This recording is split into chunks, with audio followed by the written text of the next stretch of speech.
Assalamualaikum warahmatullahi wabarakatuh. Jadi pertemuan kedua kita di pembahasan TKA.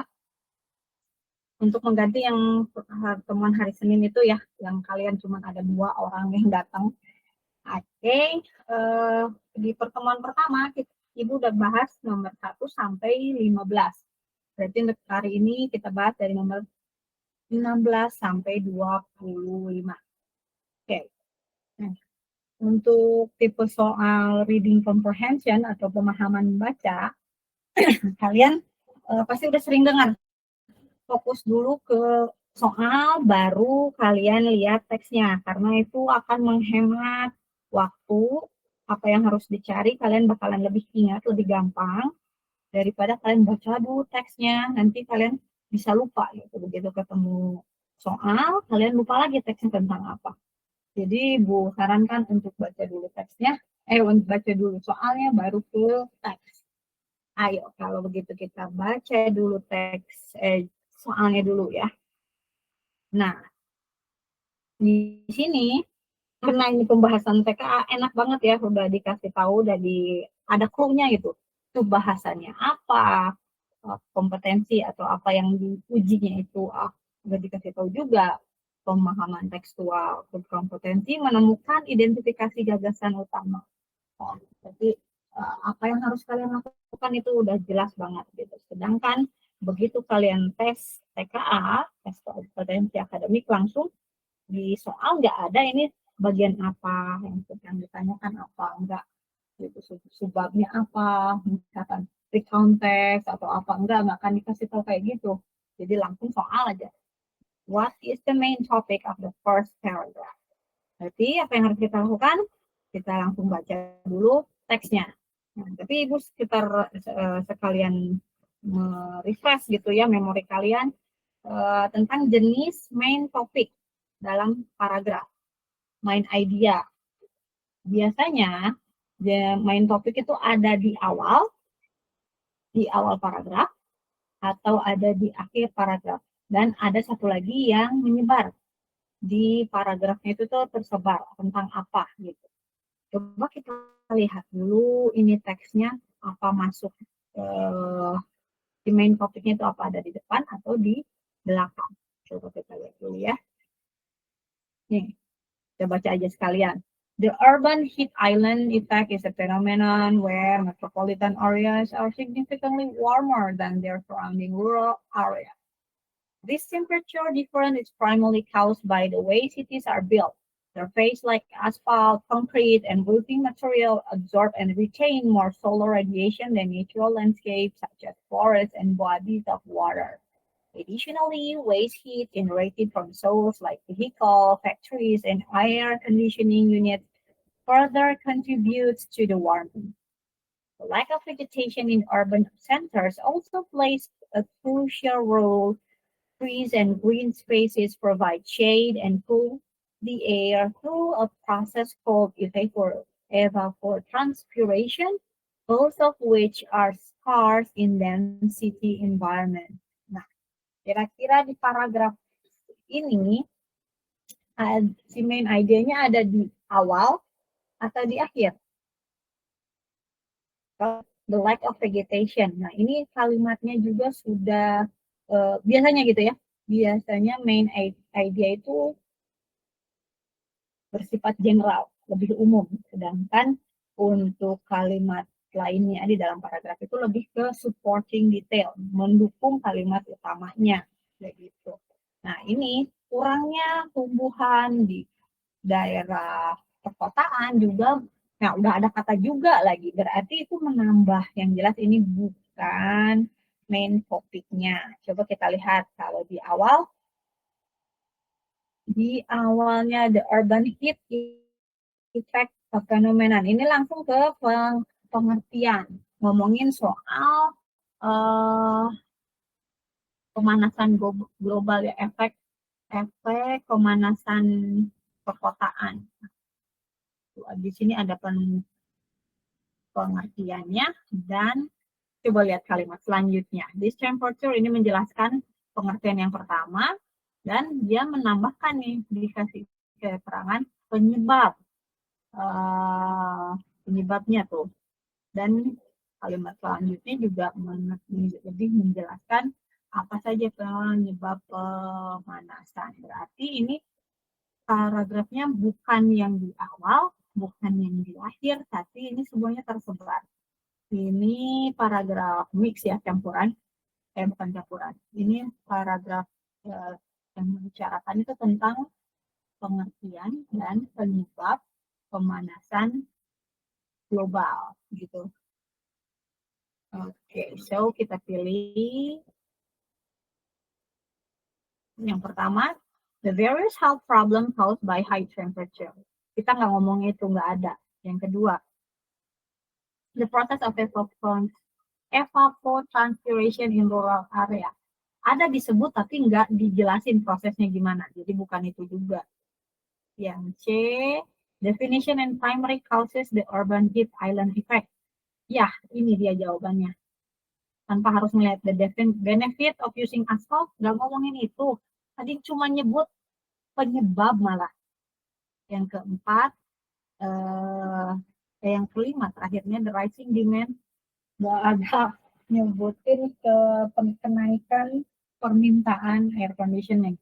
Jadi jawabannya adalah C.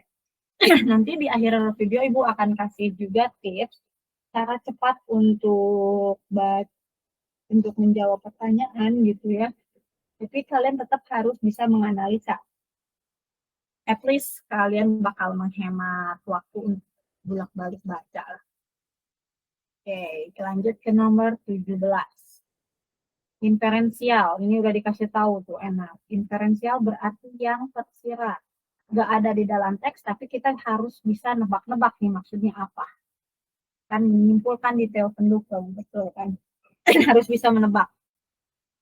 Dan sebetulnya dalam membaca teks itu, kalian tidak harus ngerti tiap kata yang ada di dalam teks. Biasanya satu kata itu, biasanya kata tersebut untuk memahami satu kata bisa tergantung konteksnya, bisa tersirat, dijelaskan oleh kalimat selanjutnya atau juga disebutkan di kalimat sebelumnya. Atau memang kalian harus jeli memahami konteks atau situasi kalimat tersebut gitu. Nah, contohnya ini kita lihat. Untuk soal nomor 17, coba kita baca dulu soalnya. It can be inferred from the text that planting more trees in a city would help reduce the UHI effect, mainly because trees, ada A, B, dan sebagainya sampai E, sampai I. Nah, kita lihat lagi. Di teks apakah disebut si pohon itu mengurangi efek UHI karena, coba di teksnya ada nggak? Nih, di sini disebutkan ada nggak nih? Nih, paragraf terakhir nih. The lack of vegetation in urban centers also plays crucial role.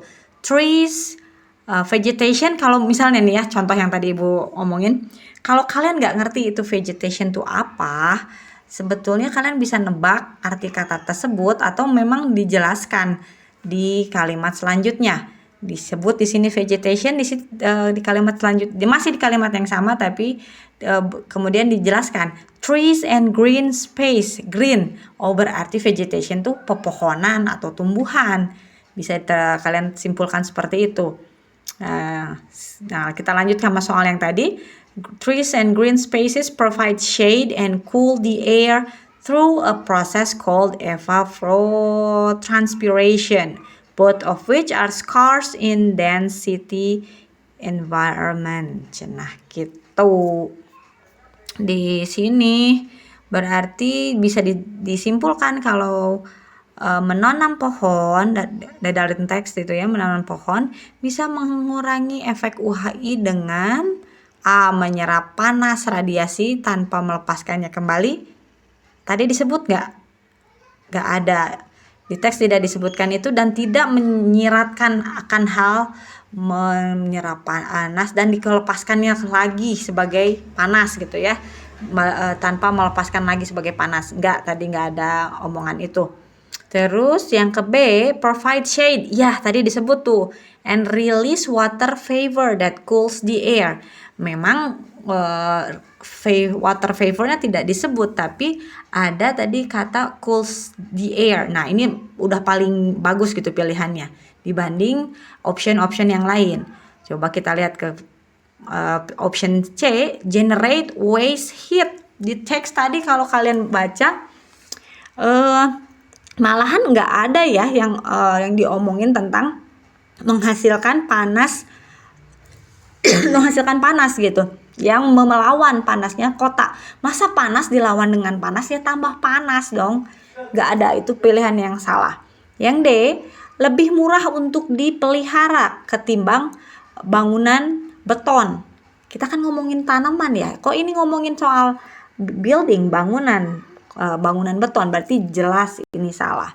Yang E, cantrip, bisa tumbuh, berkembang gitu, bertahan di suhu yang panas di lingkungan kota. Ini juga apa coba ya? Orang ngomongin pohon gitu, enggak, ini bukan option yang baik. So, pilihan yang paling bagus adalah B, dan itu yang benar. Oke, next, nomor 18. Pemahaman tekstual, nih enak banget ya, udah dikasih tahu pemahaman tekstual. Based on the text, classify the following items as either cause or consequence of the urban heat island effect. Jadi disuruh buat mengklasifikasi, mengkategorikan apakah penyebab atau akibat. Nah, increase demand for air conditioning, meningkatnya permintaan untuk AC. Sebab atau akibat? Karena panas, tadi dijelaskan kalau kalian masih ingat teksnya, karena suhu yang semakin panas, permintaan AC pun semakin banyak. Hasilnya banyak yang pakai AC, konsumsinya makin tinggi, konsumsi energinya makin tinggi, efek UHI-nya makin tinggi lagi, jadi tetap berputar. Itu bukan solusi yang baik ya. Jadi konsekuensi itu masuknya ke consequence. Heat absorbing asphalt surface. Apa tuh?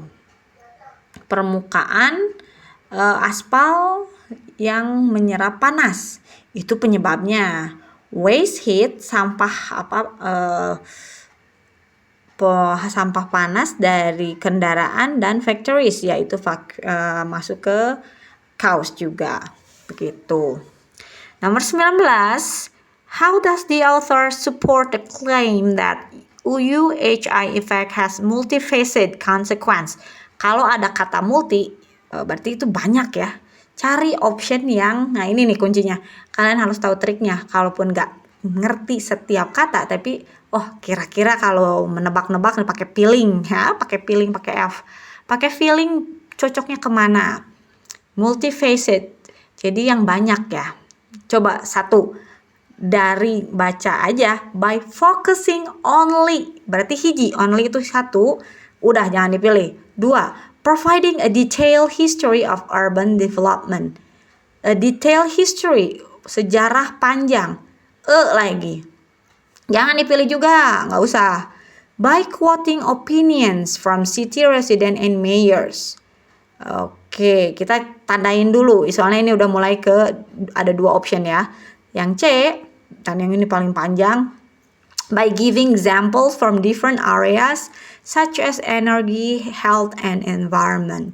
Kelihatannya masuk akal juga ya, dan ini multi sesuai dengan kuncinya. Terus jadi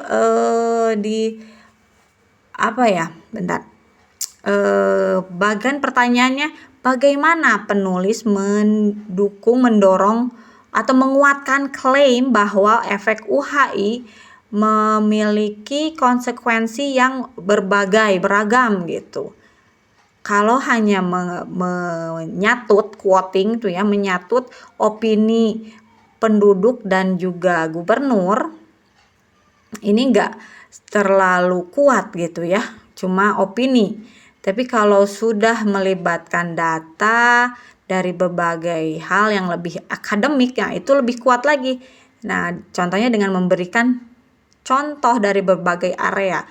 Pilihan D itu yang paling baik. Oke, yang E nggak udahlah. By arguing that consequences are too complex to be understood. Yang E itu jangan dipilih, nggak jelas. Dengan berargumen bahwa konsekuensi atau akibatnya terlalu kompleks untuk dipahami. Terus nggak ngejawab apa-apa dong. Kalau gitu nggak usah ditulis aja. Jadi nggak usah dipilih, oke? Nomor 20. Based on the text, what is likely implication of failing to mitigate the urban heat island effect as cities continue to grow? Nah, cenah. Mitigate kalau kalian nggak tahu mitigate, kalian bisa meraba-raba gitu ya, menebak-nebak ini teh maksudnya apa. Mitigasi itu penanggulangan, ingat weh, penanggulangan. Berarti kalau gagal menanggulangi efek panas kota, apa gitu akibatnya? A, kota akan menjadi more energy sufficient. Gini aja, failing itu negatif, ada beberapa kunci ini ya. Kalian harus jeli di kalimatnya. Implikasi itu sesuatu yang negatif. Failing itu negatif. Kalau jawabannya positif itu udah pasti salah ya. Yang dicari yang negatif, ini diberikan pilihan-pilihan yang positif, itu yang harus disingkirkan. Become more energy efficient, itu sesuatu yang positif, bukan, gak usah dipilih. B, cost living in urban area will significantly decrease. Biaya hidup bakal menurun, itu sesuatu yang positif juga, jangan dipilih. C, urban resident will experience improved air and water quality. Orang di sini mintanya sesuatu yang negatif, apa yang terjadi kalau gagal ditanggulangi gitu ya. Ini malah udara dan kualitas air meningkat.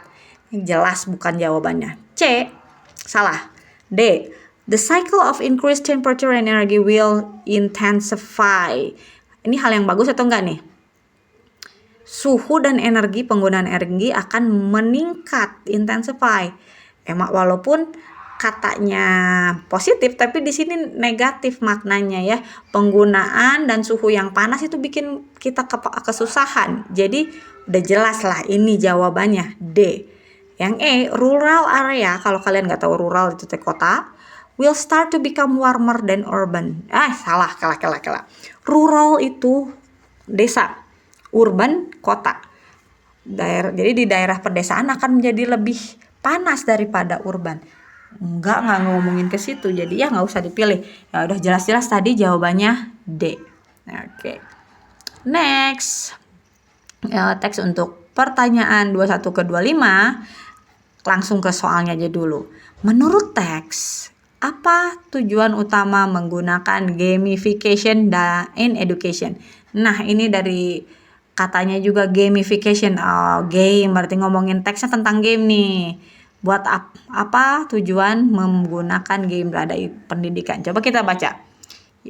Gamification, the application of game design elements in non-game context, is increasingly being adopted in education to boost student engagement. By incorporating features like points, page, and leaderboards into lessons, educator aims to make learning more interactive and motivating. The core idea is to leverage the natural human enjoyment of gaming to foster a positive attitude toward academic task. When students earn points for completing assignment or unlock a badge for mastering a new skill, it can create a sense of accomplishment and encourage them to persist through challenging material. Proponents argue this method can be particularly effective for subjects that are often perceived as dry or difficult. Gitu, Cina. Jadi di yang pertama, gunanya apa?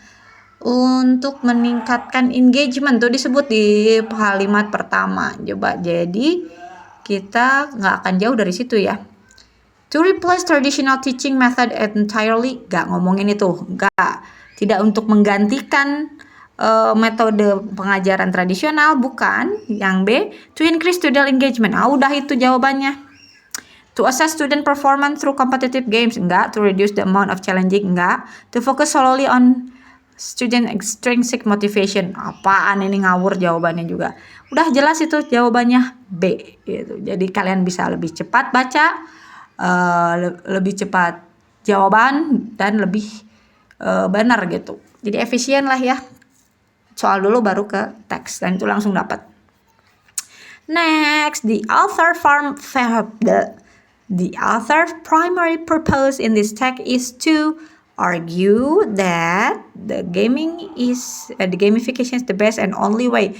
Nggak bilang the best and only way, jangan dipilih. Provide a step-by-step guide for teacher, ini bukan teks procedural, jadi jangan dipilih.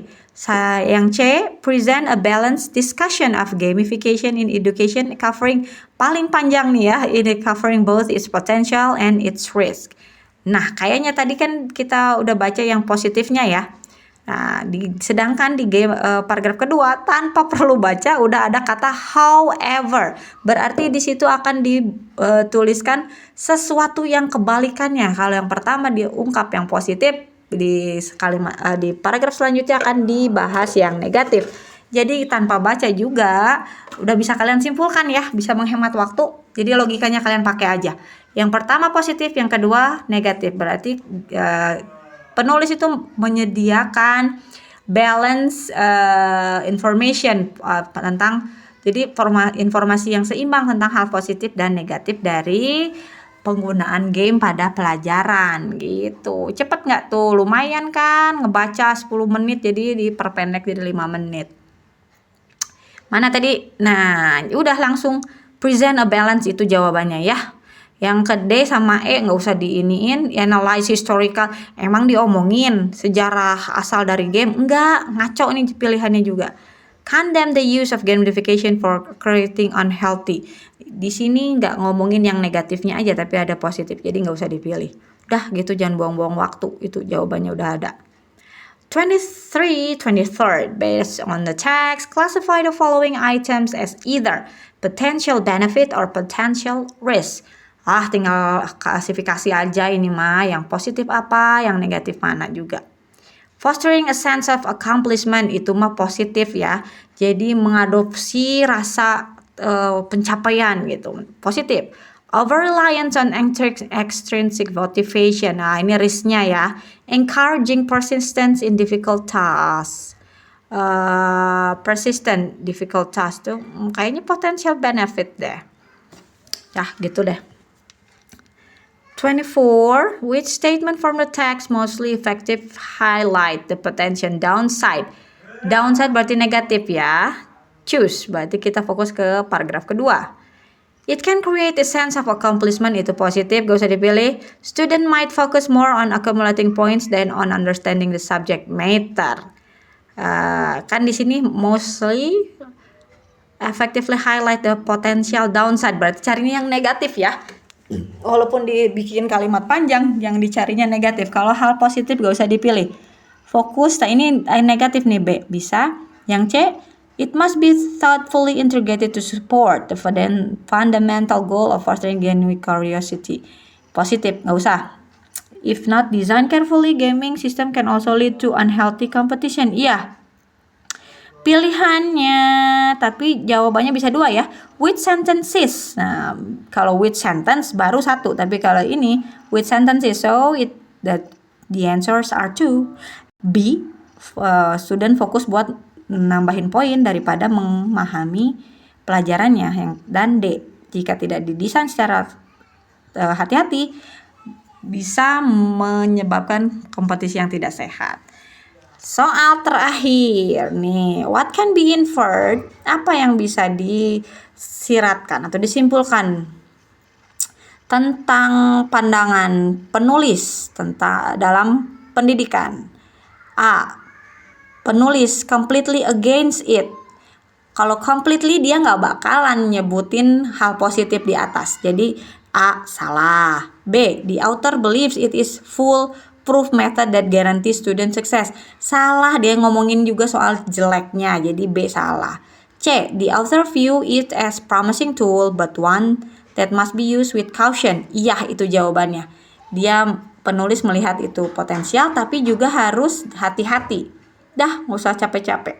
D, indifferent, dan indifferent gak peduli ya, dan yakin tidak memiliki impact pada pelajaran. Enggak, dia di awal dia udah menyatakan hal-hal positif.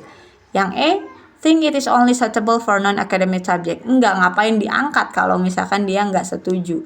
Jawabannya adalah C. So, nanti kita lanjut lagi ya besok TKA. Langsung kalian ibu tunggu ya kalian di kelas 11F aja. Oke? Assalamualaikum.